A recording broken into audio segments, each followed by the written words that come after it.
Welcome to This Explainer. Today, we're diving straight into one of the most beloved, widely translated books in modern history. We're talking about Paulo Coelho's legendary, spiritually inspired fable, The Alchemist. Now, since it dropped back in 1988, this story has literally inspired millions of people around the globe to totally rethink their life's path. So we're going to break down the profound wisdom tucked inside this brilliant narrative and map out exactly how you can apply these lessons to your own life. So, let me hit you with a pretty profound question right off the bat. Do you have a personal legend? You see, the fundamental premise of this entire fable is that you probably do, even if you don't fully realize it yet. A personal legend, well, it isn't just a hobby or a career path. It's the ultimate thing you want to achieve in your life. It's your deepest, truest calling. To really unpack this, we need to meet our protagonist. He's a young shepherd boy named Santiago. So, Santiago wanders the fields of Andalusia in Spain. He's comfortable, you know? He has his flock, he knows all their names, and he genuinely enjoys the freedom of the fields. But he's restless. He keeps having these recurring dreams about a merchant's daughter and a hidden treasure. And Santiago realizes that, hey, it's the very possibility of having a dream come true that makes life interesting. Just simply dreaming about what you don't have is what actually makes waking up every single day worthwhile. Part 1. Your personal legend. Finding your path. Okay, so Santiago's recurring dream about this hidden treasure leads him to two very important guides. First, an old gypsy woman who interprets dreams, and second, a mysterious old man named Melchizedek who actually reveals himself to be the king of Salem. They explain to Santiago that your personal legend is your lifelong dream, and it actually originates from something called the soul of the world. But Melchizedek gives Santiago a major warning. He tells him that as we grow older, this mysterious force tries to convince us that it's just impossible to realize our personal legend. Basically, fear and the comfort of our daily routine completely obscure this calling. Coelho uses a really powerful metaphor here, contrasting the idea of being a sheep with pursuing a legend. Now, Santiago cares for his sheep, but he notices something kind of tragic about them. They only care about food and water. They blindly follow him wherever he goes. They're totally stuck in a routine, driven purely by basic material needs, and completely lacking a personal legend. The takeaway here? To chase your dream as an alchemist or a seeker, you have to stop following the herd. You have to risk the comfort of your routine and actually embrace the inevitable hardships that come with finding true happiness. Part 2. The journey begins. Leaving Andalusia. Refusing to just be a sheep, Santiago makes a massive, terrifying choice. He literally sells his entire flock, buys a boat ticket, and leaves absolutely everything he knows behind. He travels from the familiar, safe pastures of Andalusia in Spain, across the water to Tangiers in Morocco, completely immersing himself in an alien culture where he doesn't even speak the language. And from there, his quest is going to take him across the vast Sahara Desert all the way to the Egyptian pyramids where his vision claimed that treasure is buried. To help him on this massive leap of faith, the king of Salem gave Santiago two magical stones right before he left. A black one called Urim, which means yes, and a white one called Thummim, meaning no. Melchizedek told him to always follow the omens of the world, but if he ever struggled to understand those omens, he could use these stones to help guide his decisions. But of course, the journey is never easy, is it? Almost immediately upon arriving in Tangiers, a young man offers to help Santiago buy a camel, only to rob him of absolutely every single penny he has. Santiago is left weeping in the streets. He has nothing. He actually asks his stones if the king's blessing is still with him, and the answer is yes. This perfectly captures one of Coelho's most famous sentiments. The secret of life is to fall 7 times and to get up 8 times. Santiago easily could have given up right there and gone home, but instead, he chooses to get up. Part 3.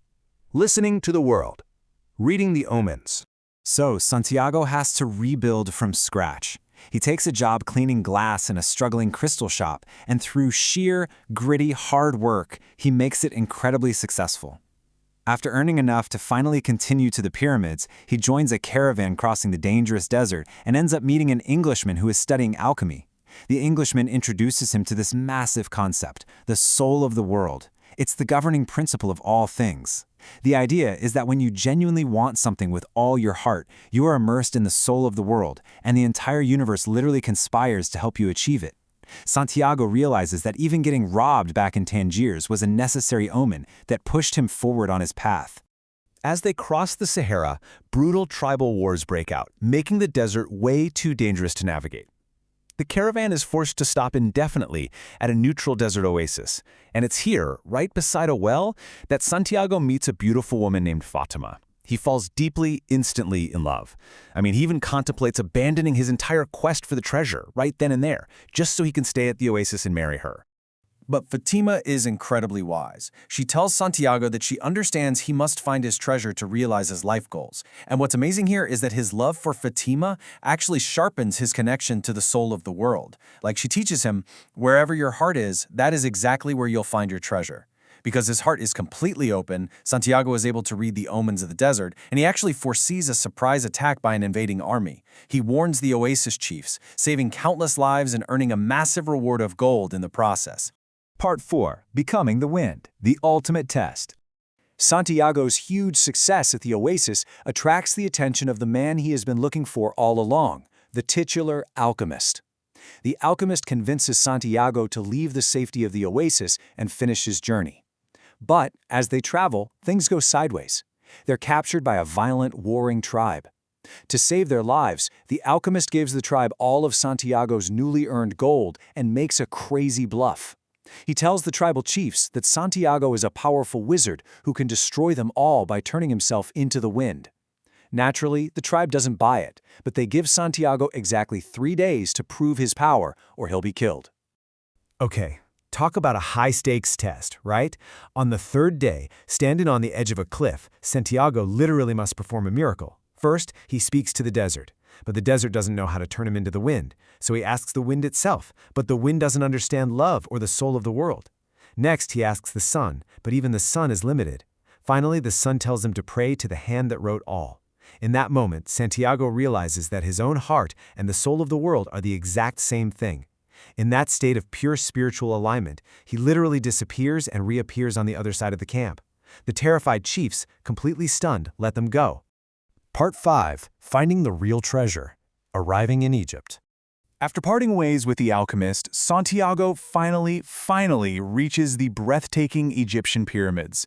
He falls to his knees and begins digging right where his heart tells him. But as he digs, a group of thieves approach, beat him savagely, and steal the last of his money. When Santiago confesses he's digging for a treasure he saw in a dream, the leader of the thieves just laughs at him. The thief says he too had a recurring dream of a treasure, a chest of gold buried beneath a tree by an abandoned church back in Spain, but says he wasn't stupid enough to cross a desert for a dream. Santiago is beaten and bruised, but he starts laughing. The profound irony is revealed. The physical treasure was buried exactly where he started his journey as a shepherd in Spain. But the true treasure? The true treasure was the wisdom he gained, the resilience he built, the omens he learned to read, and his love for Fatima. He literally had to travel the world to earn the perspective required to appreciate what was right in front of him the whole time. So, let's summarize the profound takeaways from Santiago's journey. First up, the fear of failure. It's the greatest obstacle to your personal legend, and action is the only cure for that fear. Second is the power of dreams. Desiring a goal is what gives life its flavor and happiness. Third is the concept of maktub, a term used throughout the book which means it is written. It means fate cooperates with those who actively pursue their calling. The universe truly conspires to help you. And finally, reading omens. Finding meaning in everyday, seemingly random events and learning to trust your intuition. I want to leave you with this final, challenging thought. Knowing what you know now about the soul of the world and the trap of our comfortable routines, will you choose to be a sheep, focused only on the safety of the herd and material comfort? Or will you take the terrifying, beautiful risk to pursue your personal legend? The treasure is out there, for sure, but you have to be willing to take the journey. Thanks so much for joining me on this explainer, and I highly encourage you to take some time today to reflect on what your own personal legend might be.